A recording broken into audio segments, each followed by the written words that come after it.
A couple is boldly sharing their journey through the justice system after a violent crime ripped away their only child. We proudly pass along this story during Crime Victims' Rights Week, established by Ronald Reagan in 1981. News 4's Mia Nelson helps us empathize with those who experience the unimaginable. And we meet a man who makes sure voices are heard. Norma and Larry Blunt know the hurt pain inflicts, and they know their lives will never be the same. 3 years ago, their son Robert lost his life way too early. One thing that I totally missed is just being able to call him and hear him say, "Mama." He loved people. He loved fishing. He loved his mama and daddy. Somebody shot Robert Blunt at his Dothan home on Labor Day weekend in 2022. I mean, he lost his best friend, not just his son. We both did. We've got this far, and we'll go on. But we just want people to know that bad things happen to good people. It's just a nightmare you never wake up from. Yeah. 2 men are in prison after pleading guilty to charges they killed Robert Blunt. How often do you think about your son? Oh. You can answer that one. Every day. Every day, every moment. I mean, he's always on our mind. But they found a guiding light, Wiregrass Angel House. They are your guiding angel through this process. From day one until the sentencing date, they have been with us, and they will still continue to be with us. Executive Director Shelley Linderman has walked with Larry and Norma every step of the way, as she has countless others whose world was turned upside down by violent crime. We're there emotionally, mentally, and sometimes physically when they can't stand up physically on their own to help them. Linderman is proud that laws have come a long way in protecting those who suffer. Prior to 1984 in Alabama specifically, there were no victims' rights. Alabama lawmakers passed the first 23 crime victims' rights laws in the 1980s.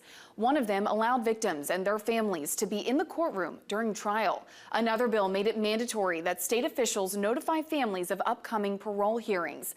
Miriam Sheehan did more for crime victims and their families than anyone in Alabama. After her daughter's murder in 1976, she founded the organization VOCAL, Victims of Crime and Leniency. She kept pushing until state lawmakers noticed.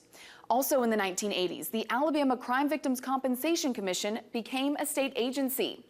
And Ronald Reagan signed the Victims of Crime Act, or VOCA, into federal law. This legislation created the Crime Victims Fund, which provides federal funding to support state victim compensation and assistance programs like Wiregrass Angel House.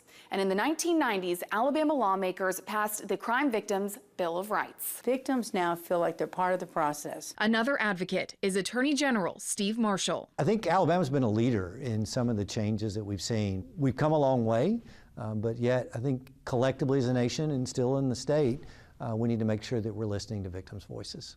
Is there anything that you believe needs to be improved when it comes to victims' rights laws? And if so, how are you working to change that? Well, one thing that we're working on this particular session is a Speedy Trial Act. We're still dealing with the residual of COVID.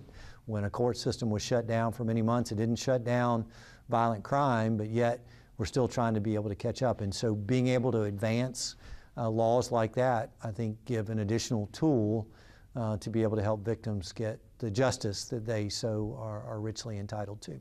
Marshall says he stands with those who have lost so much to crime, emphasizing their stories matter. As they are going through the court process, as it is not an easy process, what would you say is your message to them? Yeah, that they're not alone, and that their story, while unique, is one of shared experience, sadly, with others across the state. I mean, I truly believe that Romans 8:28 comes alive in the lives of victims who are pouring back into others to be able to help. As the Blunts hold tightly to jewelry made of their son's ashes and fingerprints, they courageously share their story to show other victims they're not alone, and they also do so to honor their son's memory.